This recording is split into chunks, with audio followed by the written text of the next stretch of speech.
Hey, everybody. Hope you're doing well. Joined again today with Beth. My name's Brent, and we wanted to talk today, Beth. Beth actually had a great idea, so I'm going to actually just ask her to run with this one. But it was on how to create what's the wording I'm looking for, Beth? Like a client party or what would be Yeah. the best way to describe today's topic? Well, basically, just how to strengthen and further relationships through client events or client parties. There you go. Okay.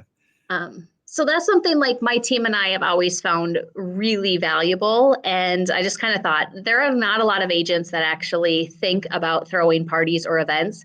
And so I thought, let's just break it down, make it a little bit more simpler, give people some ideas.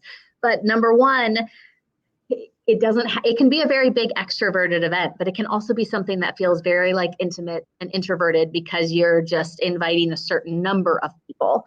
And so just kind of wanted to break down some ideas today.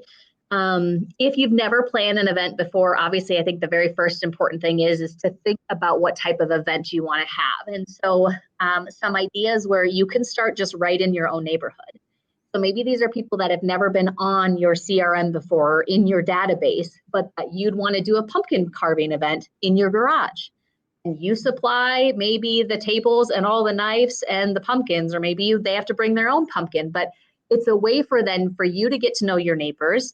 Eventually, they're going to ask you, what do you do? And you grow your network base, but then you're doing it with people that you actually care about because they're your neighbors and people that look out for you in your area. So that's one idea.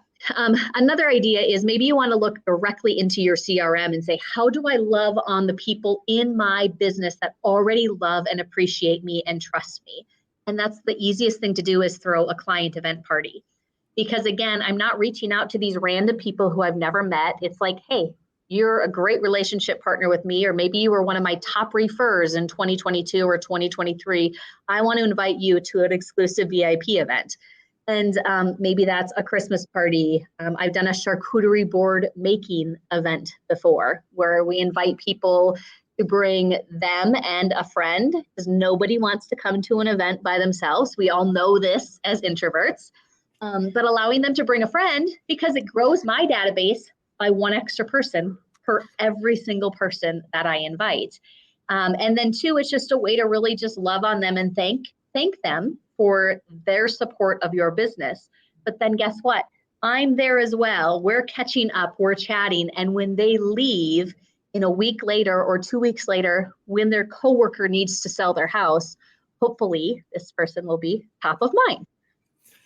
So let me ask you that because I love the idea, but the introvert in me, or maybe it's something else, but it sounds like A, maybe a lot of work, but then B, how do you control it from feeling like this big networking event that you and I have talked before that we kind of both hate, to this group of people that you really know well, maybe care about, and it's a smaller, I don't know, the atmosphere is different there, I guess is what I'm saying. How do you control that? And have you ever maybe overdone it where it felt like just this major event that drained you and you hated it? Or has it always gone really well? Sure. Well, first of all, what I will say, if the idea of event planning and planning a party sounds extremely overwhelming to you, newsflash, you can do it with somebody else. So when I wanted to put on a charcuterie event, I kind of had this worry that I would invite people and nobody would come. But if I partnered with another realtor, then we would then cut our invite list in half, which meant that I'd only have the chance that nobody was going to show up. And Mm-hmm. guess what? I got to split all of the costs with this other realtor partner. I created the event and marketed it as it was just specifically for me and my VIPs, and she did the same for her and her VIPs. But we both showed up to the same location, paid for the one person to present, and split those costs. And then all the costs were divided in half. And then she tackled some of the things, like I made the invite, she created the Eventbrite. Okay. I picked up the party supplies, she picked up the food. And so that's a great way for it to not feel quite so overwhelming. It's also a way to make it more affordable. And the other thing that you can do is if you feel like it's going to get out of control, you can do this is an event that I'm opening up to my entire database. Maybe that's 300 or 400 people, but there are only 25 slots available. First come, first serve. Now, does that hurt a little bit if somebody's too late to the party and they're RSVP? You have to cut them off and say, I'm sorry, I'm already full. Yes. But then that also shows, oh, dang, this is a pretty popular event. I want to be on this next year. I'm going to look out for it.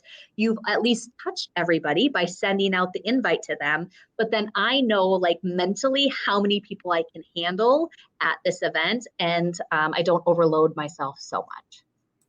Awesome. Well, it sounds like you've done this before, so you're not just talking about it, because I know sometimes we can have these great intentions and don't follow through. Beth, I know you followed through on this. Talk to me a little bit about the cost behind it. What do you spend? And then has there been success from it already? Have you noticed it? What does that look like on the backside? Yeah. So the charcuterie event that we had, it cost us, I think, $40 or $45 per person for them to create their own charcuterie board. So yes, it does get expensive. I think the time we did food and wine and the charcuterie event, we were at around $1,400 for me, and then $1,400 for the other realtor. But $1,400 is nothing when 25 of my guests go home. I've all posted on social media how amazing it was that I invited them to this special event. And it was that night I actually got a text message from one of the people that came, and she said, I'm sitting at the bar with my husband having a glass of wine, and the lady next to me needs to sell her acreage. I gave her your number. I mean, I can't get better. That is awesome.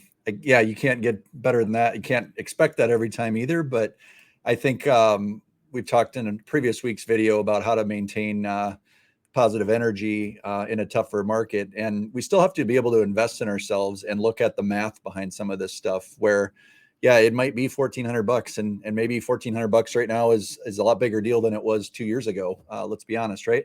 But also, if that snowballs into future opportunities, that might be the best $1,400 Beth's ever spent in the past year. So overall, Beth, are they very well received? You get a lot of, even if it's not referrals and instant business, what's the feedback from something like that? Well, number one, it's a touch to my entire database who gets the invite. Even if they choose not to come, they still know they were invited. They still got a touch from me that month. So that's very, very good. And then I think people love to feel special and love to feel like showered on. And in that particular charcuterie event, I said, bring whoever you want. And so then they didn't come lonely. They got to have a special night out. So they're always very well received. And if I'm honest, I would much rather spend $1,400 on a client event party than $1,400 on online leads that maybe pays for 1 month of worth of leads on a third-party site, because I know the connection of that triangle of trust where they refer somebody is already going to be so much stronger than an online lead that comes in lukewarm or cold. Very true. I know on the mortgage side, we talk about this all the time. Like, if we only had X amount of dollars, where would we spend it? And we go round and round in circles, and we ultimately end up on, oh, we should spend it on our database, right? So I know a lot of maybe that are watching don't know Beth personally, but in our market, Beth's reputation is she takes very good care of her clients and is very genuinely cares about them. And I think, Beth, even you hit on something good. Even if they don't take you up on the offer, that goodwill that you're building just by inviting them and showing them what you're putting on probably pays dividends, even if you don't tie it to that event. So great ideas. I would love to hear anyone that's watching or listening. Have you done client events yourself? Because these are sometimes hard to brainstorm and come up with. So if you've done something, throw it in the comments. I'm sure if you had questions for Beth on the details, she'd be happy to help you out with that as well. But share the ideas, ask the questions. We'd love to address them maybe on an upcoming video. And yeah, have a great week, everybody. We'll be back again here soon. Thanks, everybody.